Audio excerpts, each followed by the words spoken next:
Thank you for coming back. This is the second to the last video in the series you'll be receiving. The last one will come after this one. Today I really want to focus on the grief schedule. Did you know there was one? It's in the grief rules.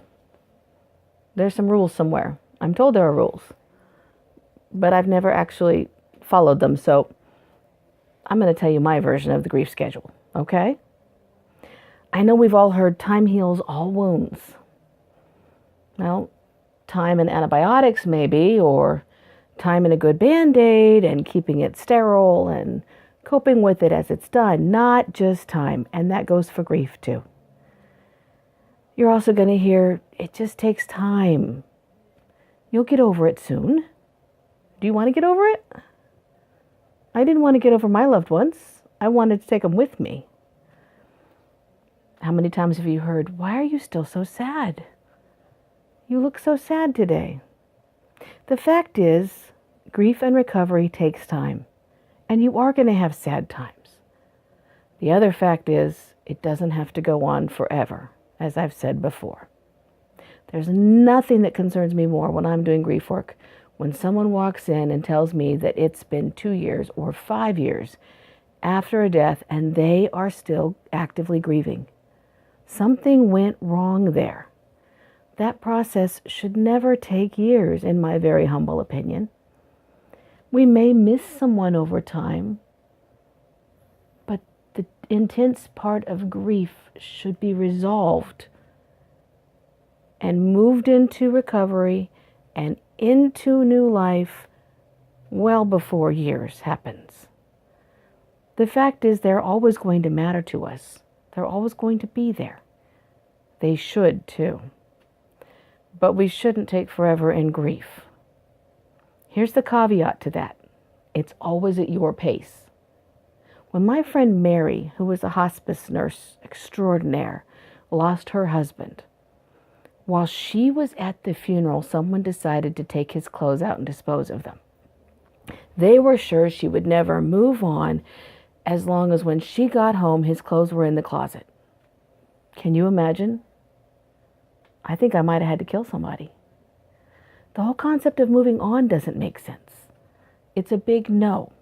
We don't move on. We don't pack them up in a U-Haul. We don't pack ourselves in a U-Haul and leave them behind. They go with us into recovery. And we get to decide when the clothes go, if we rearrange, if we move. We decide.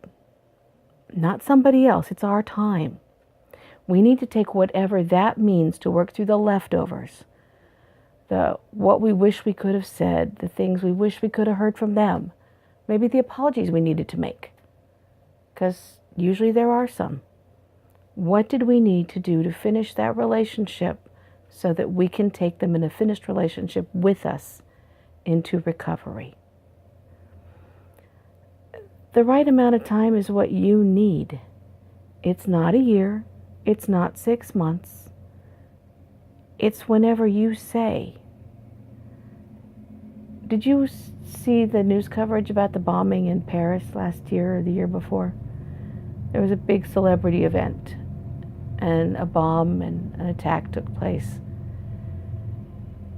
And the very next week, a newscaster was preparing to interview one of the band members who'd been on stage when gunmen showed up. And the newscaster said to her fellow news crew, "Boy, when I was talking to him getting ready for this, he still seemed so sad. It's been a week already. They already had the memorial." Really? A week. You get to decide what your recovery looks like, what it sounds like, what it feels like.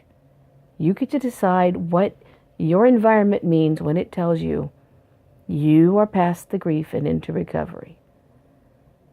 Nobody else. Just know it won't be forever. At least not as long as you've got me around. Thank you for being willing to open these videos. You've got one more coming.